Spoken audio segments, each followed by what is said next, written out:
It was supposed to be a boring Sunday, a lazy afternoon of errands, sandwiches, and Dad humming along to some cringy 80s song on the car stereo. But instead, it turned into the day Karen Walbridge made the mistake of a lifetime. And I recorded every second of it. We just swung by my favorite food truck, Wrap Me Up, where I ordered my usual chicken shawarma. Dad owed me after dragging me to this precinct's open house the day before, a 3-hour ordeal of handshakes, awkward smiles, and lieutenants who smelled like overcooked coffee and failed marriages.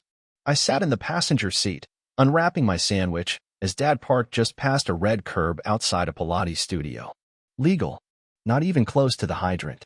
Then came the scream, a sound that could only be described as a cross between a velociraptor and a banshee, filtered through a Long Island accent. Karen Walbridge. She stomped toward us like she owned the street, sidewalk, and oxygen. Green smoothie clutched like a grenade. Blonde hair twisted into a rage bun. Leopard print leggings. Oversized sunglasses. And a monogrammed tote bag that probably carried nothing but bitterness and expired coupons. She didn't even look at me. Just zeroed in on my dad. Is this your car? He looked around like she might be talking to someone else. It is. You can't park here. This is my spot. Every Sunday. Everyone knows it. He raised an eyebrow. Didn't see your name on the curb. That was when the real show began. I hit record on my phone. She accused him of being entitled. Said he parked wherever he wanted because he was older and arrogant. My dad, stoic as ever, just nodded. I parked here because it's legal. I'm calling the police. Go ahead, he said calmly. I'll wait. Karen's nostrils flared. I know the chief of police personally. Dad blinked once. You're looking at him. I'm Chief Daniel Ortiz. Badge 0177. If you'd like to report me to me, go ahead. Her jaw dropped. The green smoothie trembled. Silence. You could hear a bird stop mid-song. I posted the clip with the caption, "When Karen tries to call the cops on my dad." Who is the chief? It hit 2 million views in under 12 hours. By Monday, I was internet famous in the most bizarre way imaginable. Karen, however, wasn't done. She showed up at the precinct demanding to file a complaint. Claimed my dad used psychological intimidation and verbally assaulted her. Then came the news vans. The emotional distress interviews. She claimed her $800 shoes were ruined by her spilled smoothie. The phrase parking ambush entered the lexicon. Dad tried to ignore it. That was his way. But it got to him.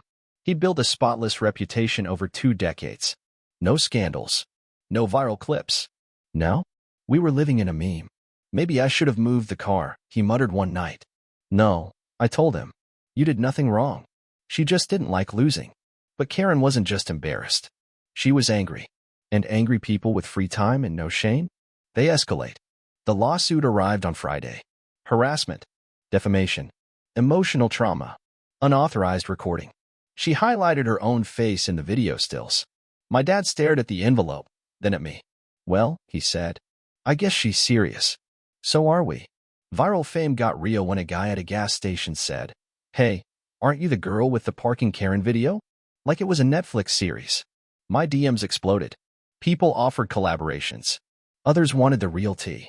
Karen launched a city council campaign. Called herself a voice for the silenced. Handed out gluten-free cookies with her face on the packaging. Slogan, take back our streets. Dad, she's weaponizing embarrassment. Me, she's smart. That's what makes it scary. I started digging.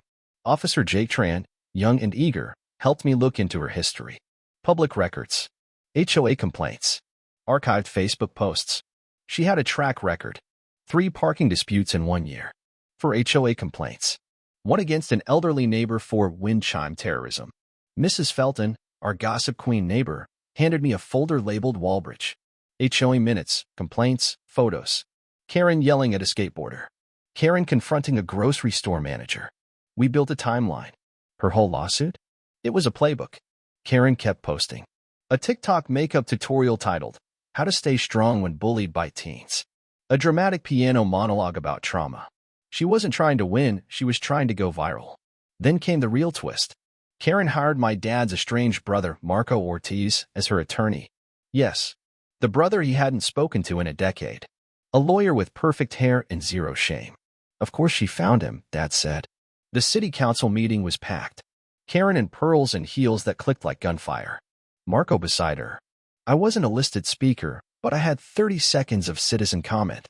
I played a clip from a neighbor's doorbell camera, Karen threatening to call IC on a gardener. The room went still. This is not someone who's been silenced, I said. This is someone who's been unchecked. Karen tried to talk, but the story had shifted. In court, Karen arrived 45 minutes early. Sunglasses indoors. Silk scarf. She smiled like she was at a movie premiere. Marco gave his speech, painting her as a victim of internet bullying. My dad stood, no badge, just a navy suit and the truth. He submitted reports. The video. Witness statements. Calm. Clear. Unshakable. Then Karen took the stand. Spoke of trauma, insomnia, sidewalk phobia. Blamed the video for her weight gain and canceled Pilates membership. Marco introduced a journal entry, dated the day after the video. It detailed fear and humiliation. Dad leaned over.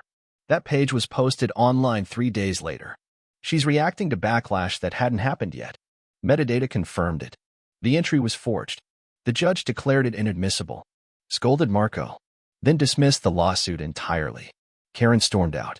Marco followed. But not before giving Dad a long look.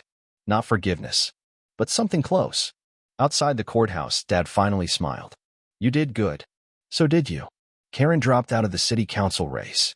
HOA removed her from the board. She moved 2 towns over. Marco sent a childhood photo. One line, let's talk soon. As for me, I kept making videos, stories about justice and truth. People followed not because of the Karen drama, but because they saw something real. And that parking spot? Still unmarked. Still perfectly legal. Still forever ours. But that wasn't the end. A month after everything quieted down, Dad received a letter, this time from the Department of Justice. It wasn't about the lawsuit. It was about a proposal to participate in a pilot program on law enforcement and public engagement. They wanted him to speak, to teach, to share how he handled a high-profile viral moment without aggression or retribution. He almost said no. But I reminded him, you didn't just survive the fire, you taught me how to walk through it with my head high. At the first panel, a young woman raised her hand and asked, Chief Ortiz, what would you have done differently that day? He paused, looked at me, then back at the crowd. Nothing, he said. Except maybe I would have let my daughter pick the parking spot. The room laughed. And for once, the spotlight felt good. Now, he travels occasionally. Still Chief. Still Dad. But also a voice of reason in a world that sometimes forgets what reason looks like. As for Karen, she made one last attempt at relevance, an interview on a mid-tier podcast. But by then, people had moved on. She faded, as all fall storms do. And us? We lived on. Stronger. Calmer. Wiser. And forever parked in the truth.